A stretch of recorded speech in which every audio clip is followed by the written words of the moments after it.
crazy.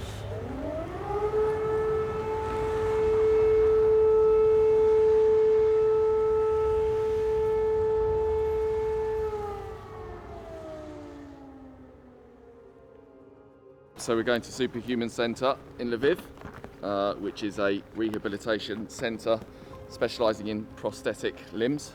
Yeah, really looking forward to making the visit, seeing their facility, and understanding really what they do there a bit better. I came across Superhumans around a year ago and was just really impressed with what they were doing, and I always wanted to, when I was able to do so, to make a donation towards them, because I just think it's incredible. I've wanted to come to Ukraine myself to visit, and not only to see the centre and to see the amazing work they're doing, but also to see Ukraine and understand what life is like here.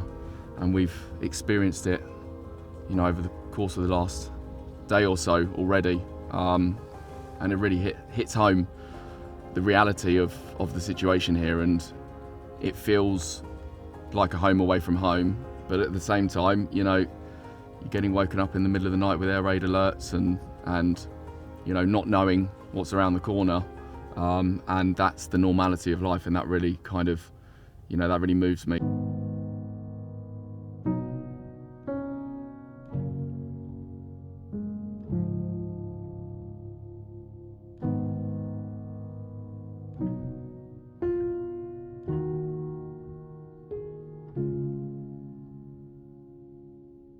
This is Lviv Prosthetics.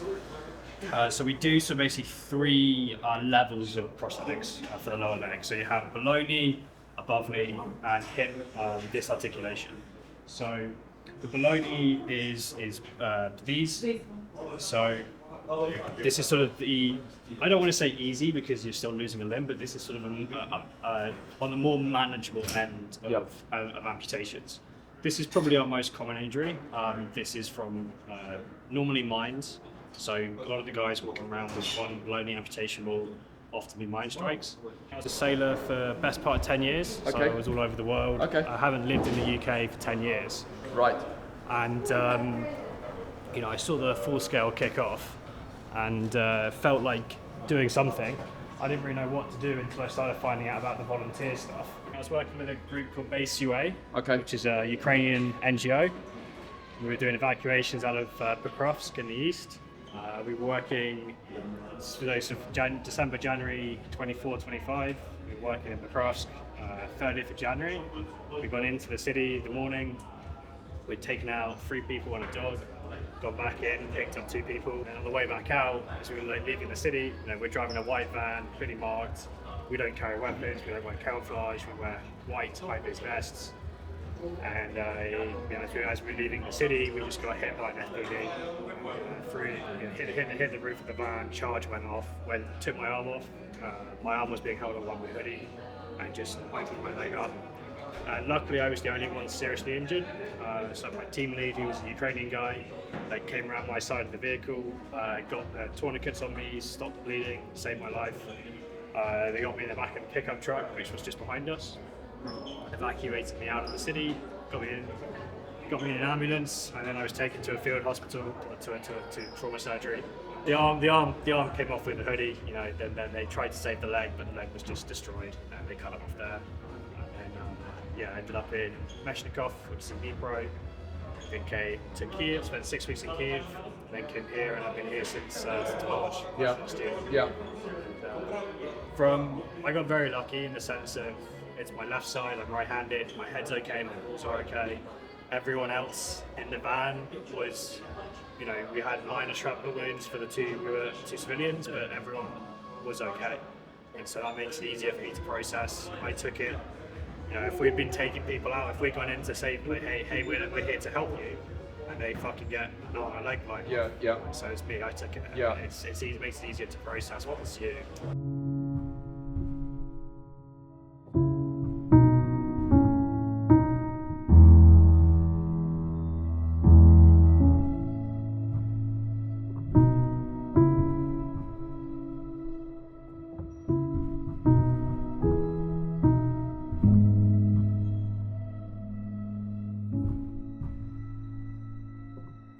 spending a couple of days in Lviv,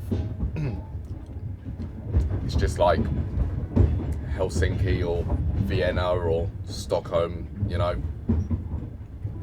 but there's missiles flying over, you know. It's just something which I find very, very hard to comprehend in such a kind of, you know, thriving, dynamic, beautiful city with incredible people. Should we do it? Let's go.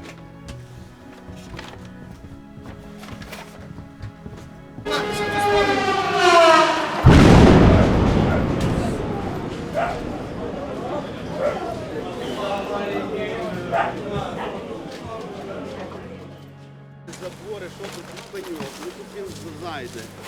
Машину то відберуть. Ну, десь поставиш що на бок, а от тут погрузчик буде. Just looking at this here, and you can see the clear devastation that the blast has caused, but I think what's most moving is you can actually see inside these people's apartments, and you know, there's still paintings on the wall, there's a bag hanging up there, chandeliers are still standing. I mean, these were people's homes, a completely residential complex,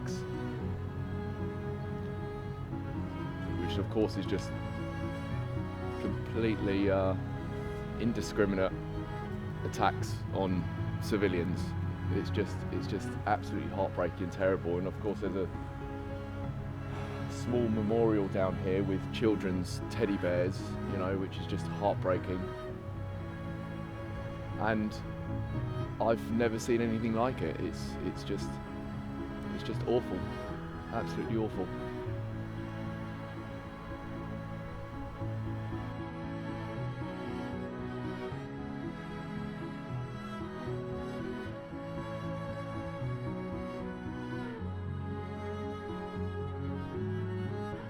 It's quite hard to put into words, to be honest.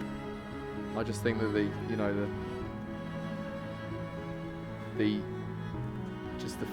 seeing all of these pictures, all of them being so modern, and these graves are so fresh, and vast majority of these guys are so young. I mean, it's just absolutely heartbreaking, and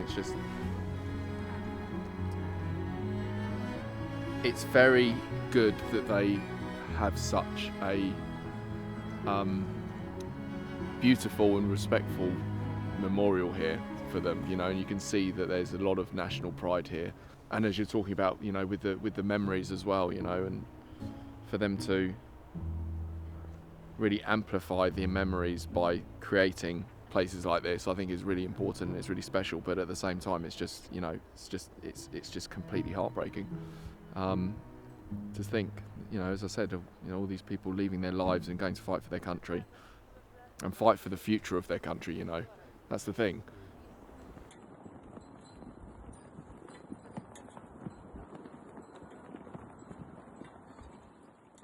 I try to imagine what it might be like living life in London as I do, and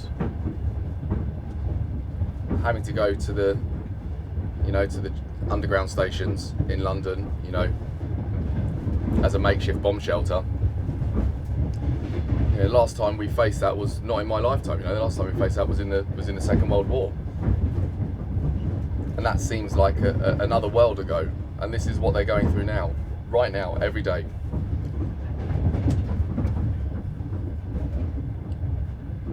And I think it's